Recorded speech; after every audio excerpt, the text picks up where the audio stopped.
Well, hello everyone. Welcome to North Star Knife Reviews. We are going to do a little 2 for Tuesday here.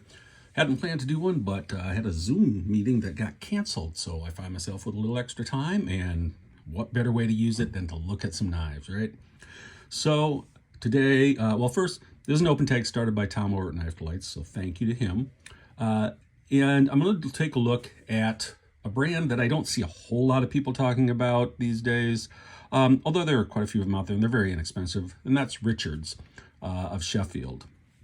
Now, these are both Richards knives. Before we get into them, let's take a look at a little bit of the history. Now, Richards actually has its roots in Solingen, Germany.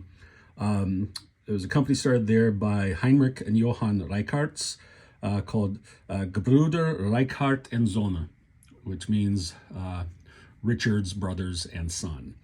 And they were the ones who first used this lamppost logo that you can see on here. You can see there's a little lamppost there. Their descendants, Paul and Stefan Reichardt, opened a cutlery company in Sheffield in 1932. About the time of World War II, they changed from Reichardt's to Richards, avoid some of that anti-German sentiment. They built a new factory in 1945, right after the war, and it was considered the largest and most modern in the world, so who knew?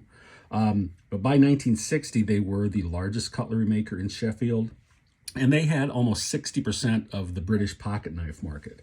1975, they sold to Imperial, who actually made a lot of knives that were very similar to this in style. 82, they were sold again, and then in 83, they closed and the assets were sold. So the two knives that I have here, I think are a little different in age. This one, it doesn't look like it's ever been carried, actually. You know, there's really no scratching or anything on the bolsters. And so I'm thinking this is probably from sometime from that, mid 70s into early 80s, probably the last, decade or so that they were around. But you can see these are just like the Imperials. These are a shell construction and have the little tabs on them. So this is just a stamped out piece of metal with some celluloid wrap on it, and then they're sort of clipped on to the liners, which makes them very inexpensive, which helps explain why they were so popular. Just like Imperial was in the US, they're just inexpensive knives that you could pick up at your local store for, $1 or $2 or £1 or £2 and just use. And they were more likely to break because they're not as great quality and build, but if you just need a little pocket knife to do a few things, they're probably fine. So this one, you can see it's this swell end on here, and this is a really cool pattern, actually. I like the looks of this one a lot. Again, doesn't look like it's ever been carried or really used or sharpened much, but you can see that, that Richards, Sheffield, England, with the lamppost on there. Nothing on the other side. Now this one is, we're looking at maybe, 2¼ inches on that blade and probably a little over a 2-inch cutting edge. And then a closed length on this one, just a hair over 3 inches.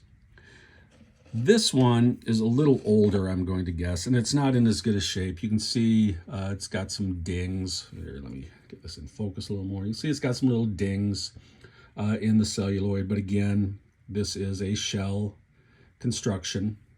This one, I'm going to guess this is probably from late 40s through the 50s, maybe into 60. I'm not sure. This has 2 blades, and again, you can see the tang stamp, the Richards, Sheffield, England, with the lamppost. So there's a little penknife, and you have one blade that is, we'll call it just a hair under 2 inches, with a cutting edge probably about 1.5 inches. Then the other little blade on here is going to be just under 1.5 inches with a cutting edge, maybe 1 inch, what do we call that? Not quite 1.25 inches. So, just a little under that.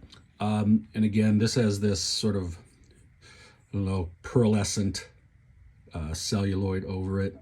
Not in the worst shape in the world, but, it has seen probably some pocket carry, got dinged around a little bit. But these shell knives, considering that they're not nearly as strong as as a regular, in quotes, knife, it's kind of cool to see them still around. And these Richards, as I say, are probably the sort of the British equivalent of Imperial here in the U.S. Inexpensive knives that anybody could afford. If you broke one, you threw it out, you got another one. I think they're kind of cool. Thought we'd take a look at them for this 2 for Tuesday.